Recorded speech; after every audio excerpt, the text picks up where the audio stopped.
అందరితో గొడవలు పెట్టుకుంటే ఏమవుతుంది? బతుకు బస్టాండ్ అవుతుంది. నోరు మంచిది కాకపోతే ఏమవుతుంది? పొరుగు వాళ్ళు కూడా పలకరించారు. ఇప్పుడు అమెరికాకు అదే జరుగుతోంది. ట్రంప్ చేస్తున్న పనులకు అక్కడి టూరిజం రంగం మూల్యం చెల్లించుకుంటోంది. అమెరికాకు టూరిస్టులు గుడ్ బై చెప్పడంతో ఆదాయంతో పాటు ఉద్యోగాలు కూడా కోల్పోతున్నారు అమెరికన్లు. దీనిపై TV9 అమెరికా ప్రతినిధి వెంకట్ అందిస్తున్న గ్రౌండ్ రిపోర్ట్ చూద్దాం. ఒకప్పుడు కళకళ, ఇప్పుడు వెలవెల.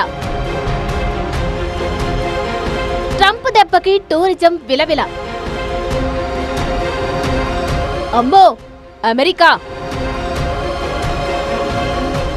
విదేశీ విద్యార్థులతో పాటు స్వదేశీ అమెరికన్లు కూడా బావురుమంటున్నారు.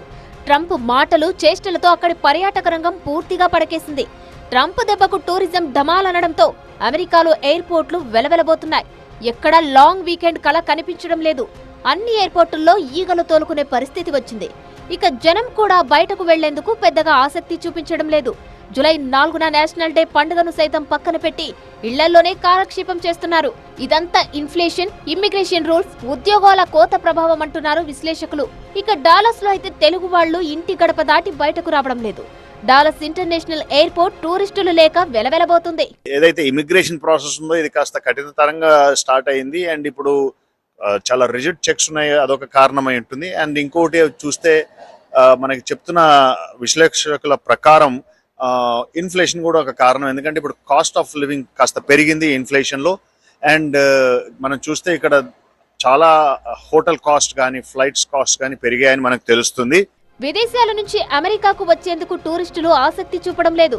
చండ శాసనుడిలా ట్రంప్ పెట్టిన ఇమ్మిగ్రేషన్ పాలసీలు, బార్డర్ చెకింగ్లు ఇవన్నీ చూసిన విదేశీయులు బాబోయ్ అమెరికా అంటున్నారు. అమెరికాకు రాకుండా యూరప్, ఏషియన్ దేశాలకు వెళ్లిపోతున్నారు. దీంతో అమెరికాకు $8.5 బిలియన్ నష్టం వాటిల్లిందని నిపుణులు చెబుతున్నారు. అంటే మన కరెన్సీలో దాదాపు 72,872 కోట్ల రూపాయల నష్టం జరిగింది. ఇక అమెరికా, కెనడాలు గతంలో అక్కా చెల్లెళ్లలా కలిసుండేవి. ట్రంప్ అమెరికా అధ్యక్షుడు అయ్యాక కెనడాతో సంబంధాలు బాగా దెబ్బతిన్నాయి. కెనడాను అమెరికాకు 51వ రాష్ట్రమని వెటకారంగా మాట్లాడడంతో పాటు ఆ దేశంపై భారీ సుంకాలు వేస్తామని ట్రంప్ హెచ్చరించడంతో కెనడియన్లు మండిపడుతున్నారు. బాయ్కాట్ అమెరికా అంటున్నారు.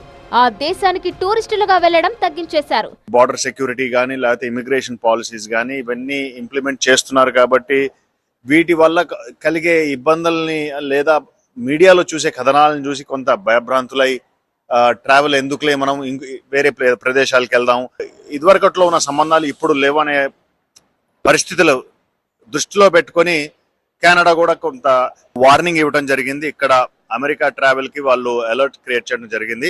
అమెరికాకి వెళ్ళొద్దు అని వారు ఒక వార్నింగ్ ఇవ్వడం, దీంతో కూడా కొంత ట్రావెల్ తగ్గిపోయిందని తెలుస్తూ ఉంది. ఫారిన్ టూరిస్టుల రాక తగ్గిపోవడంతో అమెరికాకు కాక మొదలైంది. అటు ఆదాయం పడిపోవడంతో పాటు ఇటు లక్షల సంఖ్యలో ఉద్యోగాలు ఊడిపోయే ప్రమాదం ముంచుకు రావడంతో అమెరికన్లు బెంబేలెత్తుతున్నారు.